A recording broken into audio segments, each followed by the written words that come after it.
तो बच्चों, पुष्प का मादा जनन अंग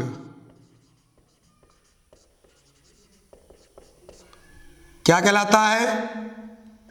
जायांग। क्या कहलाता है? जायांग। पुष्प का मादा जनन अंग जायांग कहलाता है।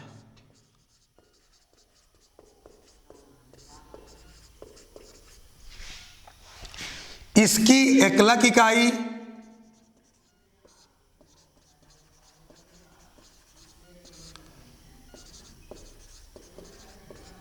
स्त्री केसर कहलाती है। स्त्री केसर कार्पल्स कहलाती है।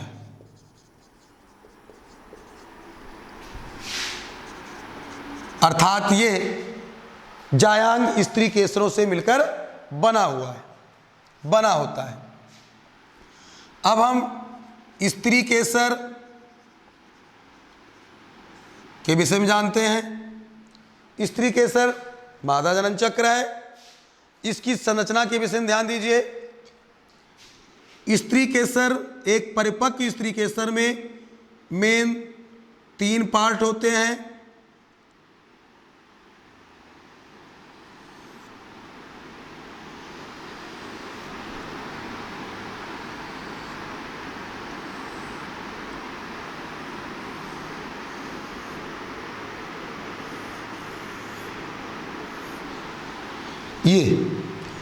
इस पार्ट को कहा जाता है वर्तिकाग्र।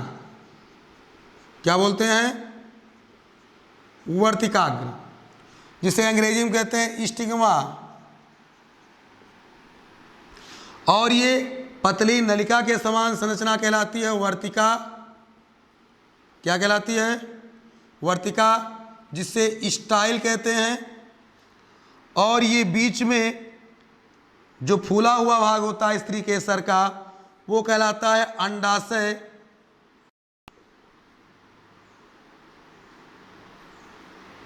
ओवरी। क्या कहलाता है? ओवरी। ठीक। ओवरी के अंदर बीजांड पाया जाता है।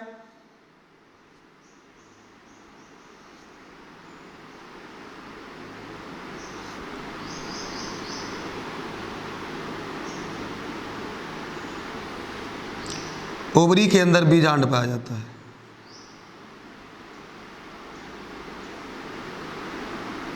ये बीजांड की संरचना है।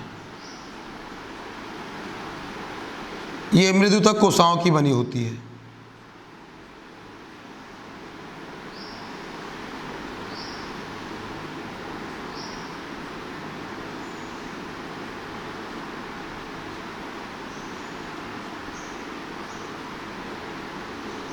ये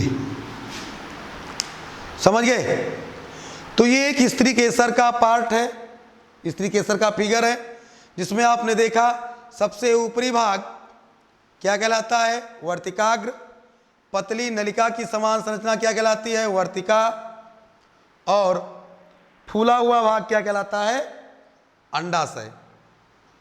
तो आप अंडाशय को, अंडाशय में ही फल का निर्माण होता है और बीज बनता है। ठीक। तो ये आपका पॉइंट हो गया। अब ध्यान देते हैं हम आगे।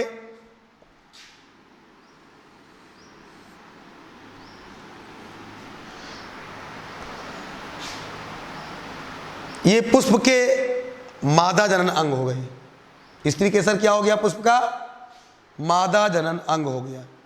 ठीक। आगे हम क्या देखते हैं? अब इसमें अगर हम लैंगिक जनन को पढ़ें तो शुरुआत होती है कहां से? लैंगिक जनन की शुरुआत होती है सबसे पहले लघु बीजाणु जनन, माइक्रोस्पोरोजेनेसिस। लघु बीजाणु जनन।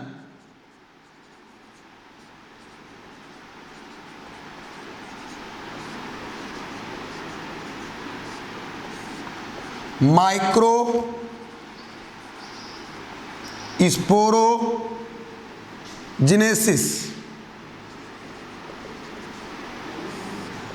Microsporogenesis. तो परागकोश में परागकण के निर्माण की प्रक्रिया लघु बीजाणु जनन कहलाती है। क्या? परागकोश के परागधानी में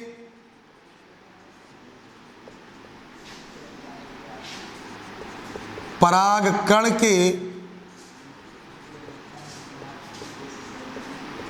निर्माण की प्रक्रिया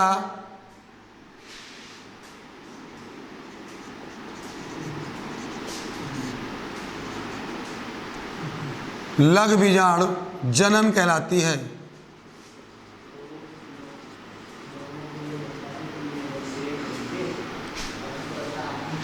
लघु बीजाणु जनन या माइक्रोस्पोरोजेनेसिस कहलाती है।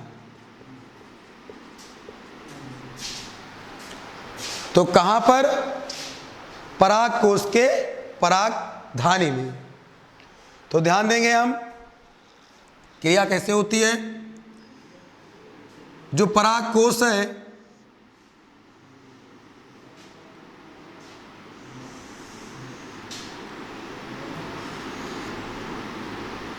शुरुआत में परागकोश की परागधानी में एक कोशिका अन्य कोशिकाओं से बड़ी हो जाती है, जीव द्रव्य गाढ़ा हो जाता है और वो कोशिका क्या कहलाती है?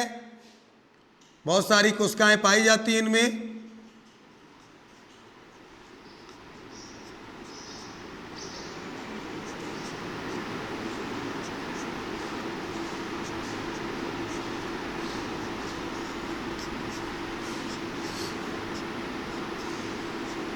माइक्रोस्पोरेंजिया की एक कोशिका अन्य कोशिकाओं की अपेक्षा क्या हो जाती है?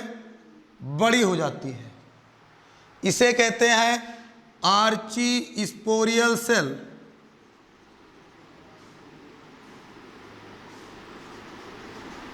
आर्चीस्पोरियल सेल। अब ये आर्चीस्पोरियल सेल परिणत विभाजन करता है और दो कोशिकाओं का निर्माण करता है परागधानी के अंदर ही। पहली कोशिका कहलाती है प्राइमरी पेरिटल सेल, मतलब कि प्राथमिक भित्ति कोशिका, और दूसरी कोशिका बनती है प्राइमरी माइक्रो स्पोरोजिनस सेल। क्या बनती है? माइक्रो स्पोरोजिनस सेल, मतलब कि प्राथमिक लघु बीजाणुधानी कोशिका। और आर्चीस्पोरियल सेल को हिंदी में कहते हैं प्राप्रसव कोशिका। आगे ध्यान देंगे तो जो ये प्राइमरी पेरिटल सेल होती है ये विभाजित होती है और बारंबार विभाजन होकर के 3 से 5 परतों वाली कोशिकाओं का एक समूह बनाती है। ये विभाजित होती है प्राइमरी आर्चीस्पोरियल प्राइमरी पेरिटल सेल। जब ये विभाजन करती है तो 4 या 5 कोशिकाओं का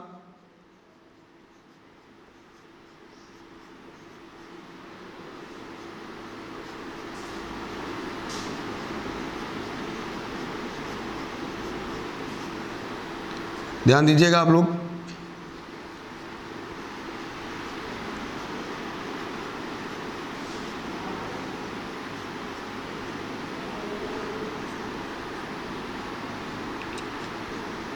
तीन से लेकर के 5 कोशिकाओं का एक समूह बनाती हैं, जिसमें से पहली बाह्य त्वचा के नीचे वाली मोटी परत इंडोथीसियम का निर्माण करती है। किसका निर्माण करती है? ये हो गया एपिडर्मिस, और एपिडर्मिस के नीचे वाली जो एक कोशिका की परत होती है इसे अंतः अस्तर या इंडोथीसियम कहते हैं। इंडोथीसियम का निर्माण होता है। और फिर दूसरी, तीसरी और चौथी कोशिका का जो अस्तर होता है वो मिडिल लेयर कहलाता है।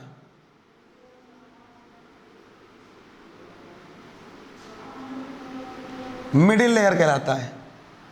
और सबसे लास्ट वाला स्तर कहलाता है टेपिटम। तो ये पेरिटल सेल विभाजित होकर के परागधानी में 3 से 5 कोशिकाओं का स्तरयुक्त समूह बनाती हैं, जिसमें पहला स्तर एंडोथीसियम होता है। एंडोथीसियम की कोशिकाएं मोटी होती हैं लेकिन कहीं कहीं पर पतली होती हैं। पराग कण के परिकीर्णन के समय ये फट जाती हैं, एंडोथीसियम का स्फुटन हो जाता है और परागकण बाहर निकल जाते हैं। मिडिल लेयर बनती है लेकिन शीघ्र ही नष्ट हो जाती है।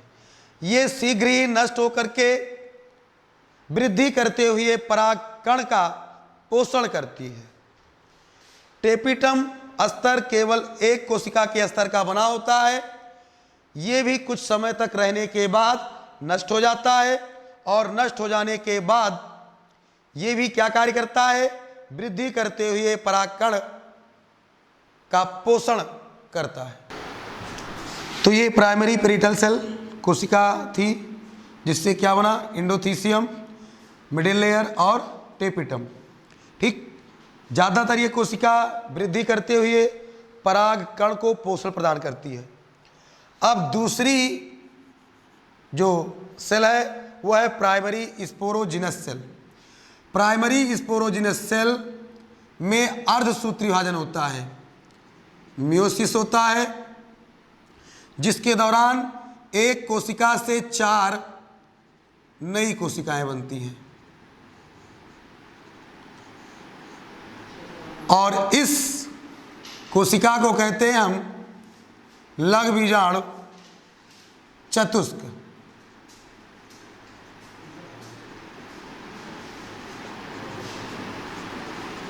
लघु बीजाणु चतुष्क।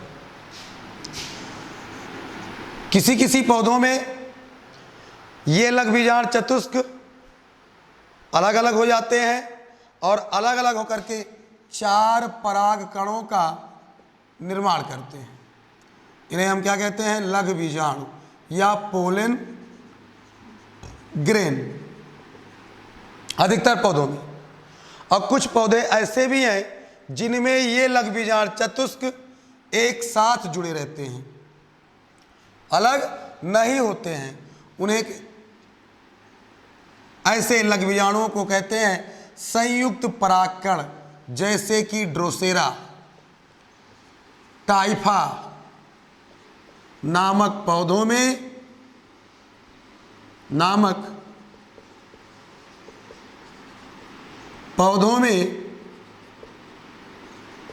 ये लघु बीजाणु चतुष्क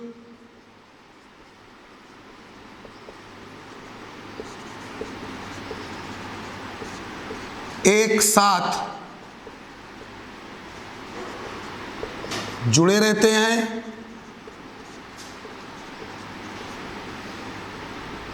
इस प्रकार के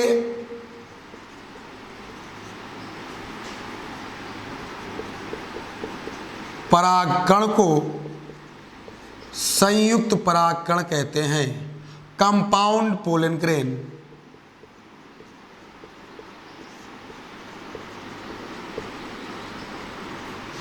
संयुक्त परागकण कहते हैं। ड्रोसेरा टाइफा नामक पौधों में लघु बीजाणु चतुष्क एक साथ जुड़े रहते हैं। इस प्रकार के परागकण को क्या कहते हैं हम? संयुक्त परागकण। ठीक, अब ये परागकण का निर्माण हो गया। अब आते हैं परागकण पर। पोलन ग्रेन क्या होता है उसको देखते हैं। पोलन ग्रेन परागकण।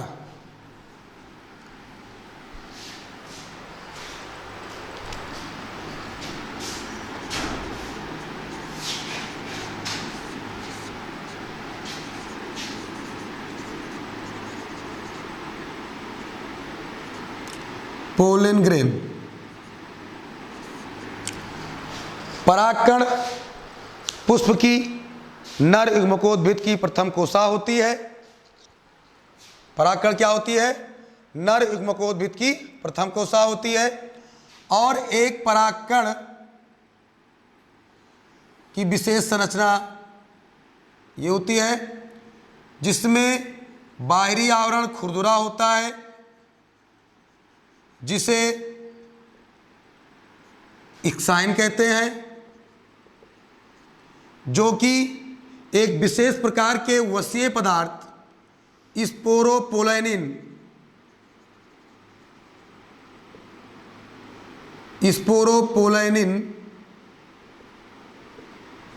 का बना होता है। इस वसीय पदार्थ के कारण ही परागकण को काफी समय तक संरक्षित रखा जा सकता है। इसकी अंदर की भित्ति इंटाइन कहलाती है, जो पेक्टोसेलुलोज की बनी होती है।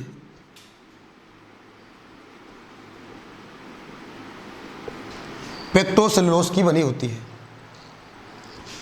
और इस कोशिका में एक जनन कोशिका होती है, जनरेटिव सेल, और एक ट्यूब सेल होती है।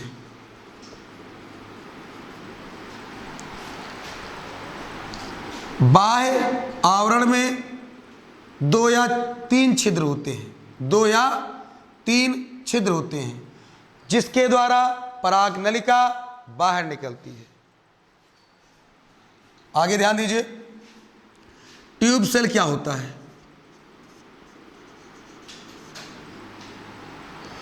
परागण क्रिया के पश्चात जब परागकण वर्तिकाग्र पर पहुंच जाता है और शर्करा एवं जल लेकर के अंकुरित होता है, तो सर्वप्रथम इसका ट्यूब सेल बढ़ करके पराग नलिका का निर्माण करता है। किसका निर्माण करता है? पराग नलिका का। फिगर में देखते हैं,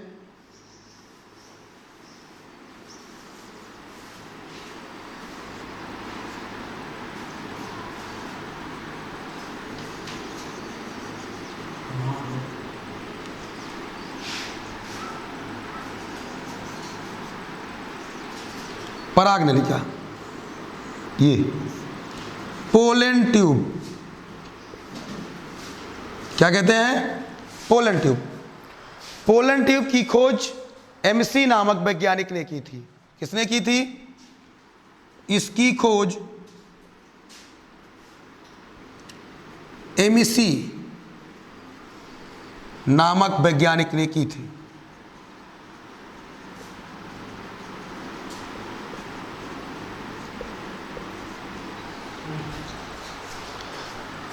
और दूसरा पॉइंट, जनरेटिव सेल विभाजन करके जनरेटिव सेल का क्या क्या बनाता है?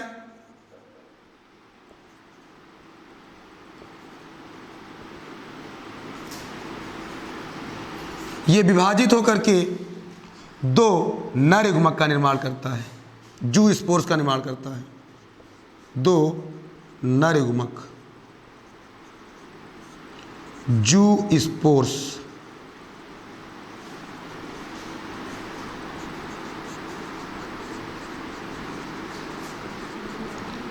करता है। यही जू स्पोर्स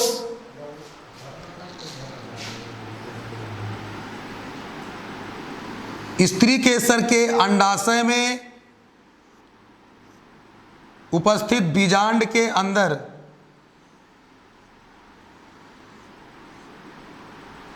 भ्रूण कोश में एग एपार्टस।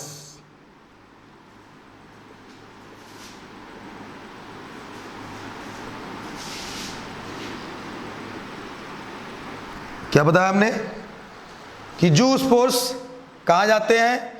पराग नलिका के माध्यम से तैरते हुए, वर्तिका से होते हुए बीजांड द्वार से भ्रूण कोश में प्रवेश करते हैं और भ्रूण कोश में प्रवेश करने के पश्चात एक नरयुग्मक